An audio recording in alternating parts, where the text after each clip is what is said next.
Good afternoon, everybody. Hope you're having a good day. Practicing around again with the intro thing. I'm trying to be a little more professional. I've been slacking it most of the times. I've just been doing it by, uh, coattails, whatever, trying to get things done. So I'm trying to make a little bit better thing. I hope y'all enjoy what I put out. But got a little talking about everything about this recent stuff about the lights flashing in parking lots and stores and things like that, and all this other kind of stuff. There is something that we discovered. We was talking about this, the last few days and everything, amongst other things. But these lights flashing are not just a current event. Uh, I looked it up a little bit, and there's actually some records of this about 7 years ago, 6 years ago, and some other times too, but more prominent at a 6, 7 year ago, and during this current time. So I got to thinking and everything, and I remember there's a channel called Planet X News and several others out there that talked about what was going on with Planet X uh, and everything. And these lights flashing started happening about the same time as we was talking about the first pass Nemesis system through our solar system. Uh, if y'all don't know anything about too much about it, y'all can go back and research that the Nemesis system comes in, makes a curvature, and comes back out of our solar system every so many years. Well, this is kind of current with what's going on. This Atlas asteroid or comet that came through, made a pass by the sun. It came within 8.3 million miles of the sun, which made it actually zero point 0.9 solar distances or astronomical units away from Earth. That's the closest anything with this kind of properties has ever come to Earth recently. And it's not the first time it's going to come by here. In fact, they're saying it's going to come by again in 29, and it's quite big, large possibility that it will hit Earth. It's quite large. Y'all can look it up. I'm not going to go into all that and everything like that. But the thing is, we've been seeing a lot of weird electrical activity going on recently.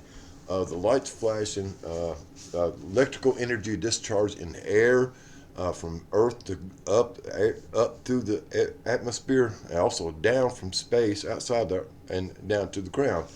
We've been seeing a lot of this. We've been seeing a lot of aurora activity at both polar regions, believe it or not. So this is all kind of inherent of something that carries a negative charge or positive charge in opposition to our solar energy that's coming in, and would cause these anomalous effects throughout all over the place, not only in the United States but around the world. And these reports are coming in from all over the world of these lights coming on and off, flashing on and off, quick things. And I used to do a little electrical work. I was an electrician for a while, industrial electrician, and so I do know a little bit about these things that discharge these ballast or protection circuits and everything. They would start doing this, flashing on and off quickly. If y'all remember back and everything, any of these fluorescent lights would flash on and off. We've seen these before, and that's a ballast, is what they call it. That's malfunctioning. And this happens because of the surge in electrical energy going through these things. They have also shown us recently of these sparking or arcing electrical lines and transformers on the poles and everything, which is also an indication of a surge in electrical energy coming down this line and everything, causing an arc come out. So there's a great big possibility that all this stuff is going on about this flashing lights and everything else could be because of the close proximity of the so-called Atlas comet. And again, this happened before the same time the Nemesis system made its first pass through our solar system on its way in the curvature to turn around and come back out. 7 years ago, similar things happened then as they are going on now. I don't know why nobody has really caught on to this or even looked at it, but it's kind of odd. Excuse me, guys, I forgot to slip this down here. There we go. So I don't know why anybody caught it and everything like that. So that's it. Y'all can go to another channel. It's called Turkey UFO Report. It's on YouTube, and they do every 3 or 4 days. They put up a video about a anomalous thing going on in the sky. They claim it's part of the Nemesis system, Nibiru, etc., etc. And so you can go check them out. I do believe they have something that's very, very accurate. But guys, this is all because of the recent buildup of electrical energy coming from a close proximity of a heavy-duty iron-laden planet, which is pulling energy both from our sun, from our planet, and from the other things and other planets in our system. It's kind of odd that this happens at these particular times when it's going on and nobody's saying anything. And the other odd part is, of course, NASA and everybody else is talking about Atlas asteroid or comet coming by, but they're not talking about how it might be, probably is part of the Nemesis system. It could be actually one of the planetoids or planets of the Nemesis system. Remember, all they know is that this came from the Oort cloud for some odd reason. It kicked itself out and came directly towards Earth. Kind of odd how this happens. So that's about all I can say about that, guys. We keep thinking, looking for conspiracy about everything, and I'm out here trying to tell you guys that maybe we need not to look at conspiracy. They're letting everybody freak out over this stuff, but there is logical explanations for a lot of this stuff without freaking out and thinking everything's a conspiracy and they're all out to get us. But of course, they are all out to get us. But there's some things that are not part of it, such as this. But they will capitalize on it, of course. Some of the things that's going on, guys, with Trump, okay, I'm going to jump on this. I'm not a fan of Donald Trump. There's no doubt about it. In fact, I think it's a bad mistake to have him in any kind of leadership program or operation like that for the country or anything else, because he's a megalomaniac, narcissist, and probably a bit of a psychopath. But the things he's doing and orders he does, the higher tariffs, guys, is one of the really brilliant things. It will force these foreign companies to either start operating inside of the United States or to pay higher prices or stop shipping in their garbage to the United States. The other end of this that happens, actually, guys, really is good for the United States. It will, if these companies don't fulfill their obligations like they want to, like we want them to start building here, will force the United States to start building their own stuff. Infrastructure. We will have our own factories. We will put Americans back to work. Everybody will start making a paycheck again. That is really kind of stupendous in its overall design, guys, if you think about it and everything. They are forcing, by this effort and everything, to force people to start depending on ourselves. Sometimes you got to make a kid do something that's better for them, even though they don't want to. Other ways might be easier, but sometimes you got to make them do what's the best thing, and this is one of the ways of doing it.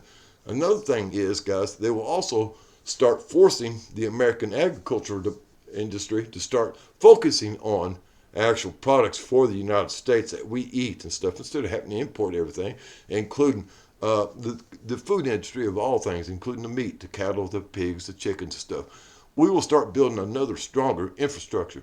Another thing is we will start developing our own mineral industry, our own research and development and mining of our own minerals and stuff like that, and then also bring back coal and steel operations and the oil and gas productions in the United States. So this move right here is just by building this tariff against these other countries, including Canada, Mexico, and everybody else, no matter who it is, actually is a step towards building a stronger, more robust America. And what they mean by America, guys, again, I'll reemphasize this, is one end of North America to all the way to the tip of South America, near the Antarctic. From Arctic to Antarctic, the continent of America. If you see the recent moves in suggesting a terrorist or even infiltration or even, what do you call it, insurgents into countries, Panama and Colombia and other places, to play ball, or we're going to make you play ball. This is evident of what they're getting ready to do. They're making this one world, one continent under many others. So everything is designed right now to do this. Another thing that I don't know if anybody notices, I'm getting ready to go into a little bit more about this, is the colors of tie that Donald Trump has been wearing the last recent months, the last 2 or 3 months, in fact. The colors are purple and gold and red and blue and black. Yes, he has worn a black tie once before.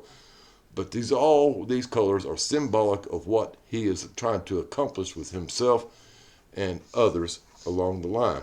I'll get more into that a little bit more, guys, because it's really, really kind of dicey for me to get into this. I tried to expose Trump once before, and it got kind of hairy, just to put it a little bit. But one of the things we also got to pay attention to is who Trump is going to release the files of recently. We heard that he's going to release the files on JFK, Robert Kennedy, and Martin Luther King. One of the things we need to emphasize is that each one of these people, their last names end in the letter K. If for anybody that's non-initiated and don't know anything, 3K is also the Ku Klux Klan. He is indicating with these three files that he's releasing that the KKK is part of it. In fact, he made a symbol the other day of 333 in one of his speeches. It could be the name for a date. I think it was 335, in fact, what he showed. It could be a date or another sign for the neo-Nazi or the Knights of Columbus. Who knows anyway, but it is a symbol of what he was trying to show. So before everybody jumps on board with hoorah, the great white guy in the sky that's going to save us all, the golden lamb, if you will, we got to pay attention to what actually he's symbolizing and what he's bringing about. Yes, he's going to make things good for us, but at what cost? Look for more stuff coming up, guys. I'm working more on stuff and everything like that with Anna's help, really, guys. She's a whiz with all this computer stuff and everything. And a lot of things wouldn't come right without her help. So thank you very much, my darling. Oh, you're welcome, sir. So anyway, y'all have a groovy day. Pay attention, guys, what's going on. Listen to in between the words of what's being said. One word I caught the other day is that they're going to start coining this phrase across the news agencies and stuff like that and government organizations is the unfightable fire, unfightable wildfire. That's a news phrase that's coming out. It probably will start to get slung around everywhere.